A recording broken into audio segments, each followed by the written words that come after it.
Cette vidéo contient des spoils, alors bouchez-vous les oreilles. Nous vous précisons aussi que cette vidéo n'est pas un placement de produit. Merci de votre compréhension. Il était difficile d'estimer Tokyo Ghoul achevé avec son 14e volume. Choix volontaire de l'auteur, sa saga est découpée en plusieurs saisons, une décision justifiée par le changement radical de l'intrigue survenu après les événements de l'ultime opus dans la première partie. Si au Japon le mystère planait à l'époque quant à une éventuelle suite de la série, les éditions Glénat n'ont pas longtemps laissé les fans dans le flou, et étant donné le succès de la première saison sur les territoires francophones, il n'est pas étonnant que Tokyo Ghoul Re suive la cadence éditoriale.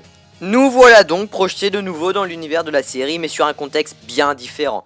Des mois semblent s'être écoulés depuis la terrible bataille de l'Antique et le CCG a créé une nouvelle unité, le groupe de Kink, dont les éléments peuvent contrôler les 6 milices de Kagun grâce aux expériences dont ils ont été les cobayes. À leur tête, un certain Ai Sasaki, qui est décrit comme l'inspecteur bien différent des autres. Que cache donc la droiture du jeune homme et où lui et son escouade seront menés par la traque de la goule nommée Torso? Avec ce changement de saison et de titre pour la série, c'est aussi un revirement de camp qui s'opère. Pour le début des hostilités, ce n'est plus l'univers des ghouls que nous suivons, mais bien le camp du CCG. Choix judicieux de la part de Sui Ishida, car s'il nous a présenté en long et en large le monde des êtres hybrides dans les 14 premiers volumes, le CCG restait plus en retrait, et ce malgré leur apparition très fréquente dans leur rôle au sein de la série. Pour cela, et après la mort de Ken Kaneki, l'auteur instaure un nouveau héros, Ai Sasaki, dont la véritable identité n'est évidemment pas vouée à être un mystère. Son apparition dans les dernières planches de la saison 1 laissant bien sûr entendre qui il était. Et c'est bien là que ce premier opus instaure des mystères tandis que la série n'a résolu aucune des intrigues du scénario global. Ai Sasaki, pourquoi, comment, qui? Ce premier volume répond à quelques interrogations. Les plus logiques d'ailleurs, mais l'auteur devra justifier ce revirement de situation qui semble un peu facile pour le coup, même si le renouveau de l'œuvre est là. Néanmoins, si on en attendait beaucoup de cette incursion nouvelle dans l'univers de Tokyo Ghoul, on déchante facilement sur une grande partie de ce volume, tant celui-ci cherche tellement à planter le décor qu'il en devient souvent ennuyeux. De nouveaux personnages entrent ainsi en scène, des subordonnés de Ice qui ne brillent pas par leur originalité, ni par le développement puisqu'ils restent globalement très plats pour le moment. Alors, quand d'anciennes connaissances issues de la première saison entrent en scène, quelle joie de les retrouver. Outre ces personnages, le problème vient du manque de rythme du volume, qui fait du surplace pour planter sa nouvelle intrigue, malgré les quelques combats. Pourtant, les nouvelles idées du mangaka pour étoffer sa série sont très bonnes, apportent une vision plus rationnelle de l'univers tout en ouvrant des perspectives immenses à la série. Mais au lieu de se concentrer sur ses points forts, ce volet ennuie plus qu'il captive, et ce n'est pas uniquement à cause du manque de scènes d'action. Le dernier quart du volume parvient toutefois à nous réveiller, puisque des réponses à nos premières questions sont données et que tous les événements plantés dans ce tome trouvent un impact. Vient aussi la réflexion sur les conséquences de la bataille de l'Antique et les changements survenus depuis la fin de la saison première qui est mise en évidence, faisant bouillonner notre cerveau et attisant notre curiosité quant à la suite de la série.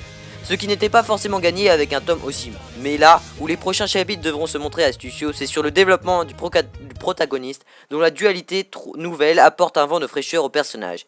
Et après être devenu une caricature sur pattes, il en avait grand besoin. On peut d'ailleurs constater un petit changement au niveau de l'édition. La traduction reste très convaincante, mention spéciale au jeu de mots foireux de Ice admirablement adapté, mais on regrettera le changement de papier de la couverture passant d'un papier couché mat pour la première saison à un couché brillant pour la seconde. Rien de grave en soi, mais voilà qui va dépareiller la collection. Un contexte nouveau et intéressant qui doit attendre la fin du volume pour trouver un réel intérêt. Voilà comment résumer ce premier tome de Tokyo Ghoul Re, qui manque de panache et de dynamisme.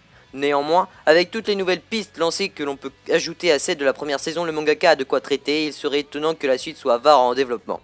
On attend néanmoins toujours de retrouver le niveau qu'avait la série sur la moitié de son premier cycle. Notons cependant que Tokyo Ghoul Re est bien premier en France des ventes en février, devant One Piece. C'est pourquoi, malgré le manque d'originalité de ce tome, je donnerai une note de 16 sur 20 pour le scénario, de 18 sur 20 pour le dessin qui est toujours aussi bien fait et les cases aussi bien réalisées que dans la série de Tokyo Ghoul. Et une note de 15 sur 20 pour l'originalité du scénario, même si, pour moi, il est très original par rapport à ce qu'on aurait pu attendre. On retrouve toujours chez Glénat Tokyo Ghoul Re. Vous en avez sans doute entendu parler puisque le tome 1 a fait une certaine, un certain petit bruit. Le tome 2 sortira en France le 2 mars 2016 à un prix de 6,90 €. La série possède 5 tomes au Japon et est toujours en cours de parution. Tandis que le CCG continue de surveiller les mouvements d'Aogiri, un groupe de ghouls qui ne cesse de gagner en puissance, les Kink débutent leur enquête sur la ghoul Nightcracker. Mais à l'occasion d'un café inconnu, Ice se retrouve confronté aux ombres d'un passé oublié. Aurait-il trouvé la clé dans l'arôme de quelques graines torréfiées? Notons que Tokyo Ghoul Re est premier des ventes en février en France.